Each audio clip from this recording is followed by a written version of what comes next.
It's often said we live in paradise, but it's not paradise for everyone.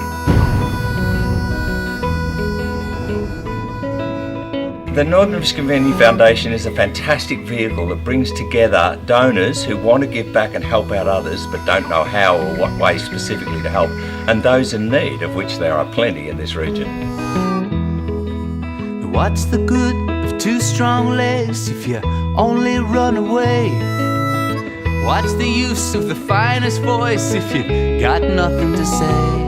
What's the use of strength and muscle if you only push and shove? And what's the use of two good ears if you can't hear those you love? I'd got to that stage in my life where I was very grateful for the quality of life that we have here in the Northern Rivers region, and it was time for me to give back. And then I heard about the NRCF starting up as a seed. It seemed to make a lot of sense to join with other like-minded people.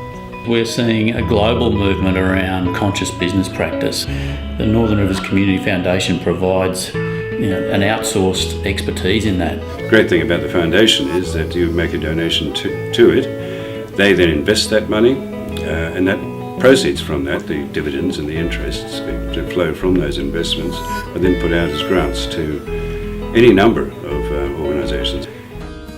It provides food for those who can't afford food, and it provides accommodation where possible to people who have been chronically homeless.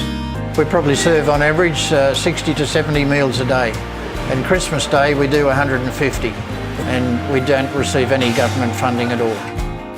A lot of people don't necessarily need a handout, they just need a bit of a hand up.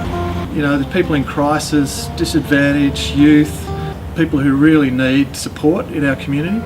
To have an independent board and grants committee within that board that make decisions with good principles in mind, I think sets the standard very high for NRCF, and it means that it's not seen as an organisation with bias or with political influence, or that might come and go with the whims of a private organisation. You might want to leave something as a legacy, and you will, as a bequest to something, knowing that will carry on in perpetuity, benefiting the local charitable organisations. No, it's not just what you're born with, it's what you choose to bear.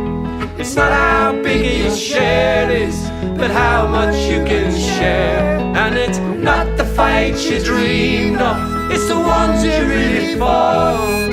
It's not what you've been given, it's what you do with what you've got.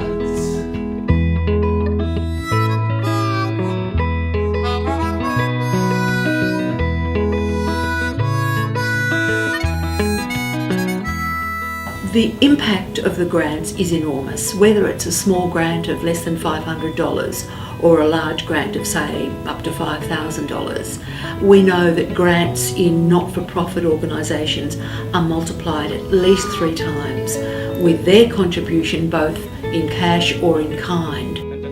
When we hand out the cheques, when we meet the recipients, that's when my heart gets really cracked open, and I realise how amazing the mums and dads and the people in the small groups that we support, how much work they put into helping others.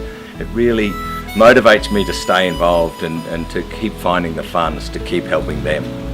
What that grant's going to go towards is helping our program run over the next year, which keeps 2 Crown doctors in there 1 day a week. To upgrade our laundry facilities at Fred's Place, which is a homeless intervention and prevention drop-in centre in Tweed Heads.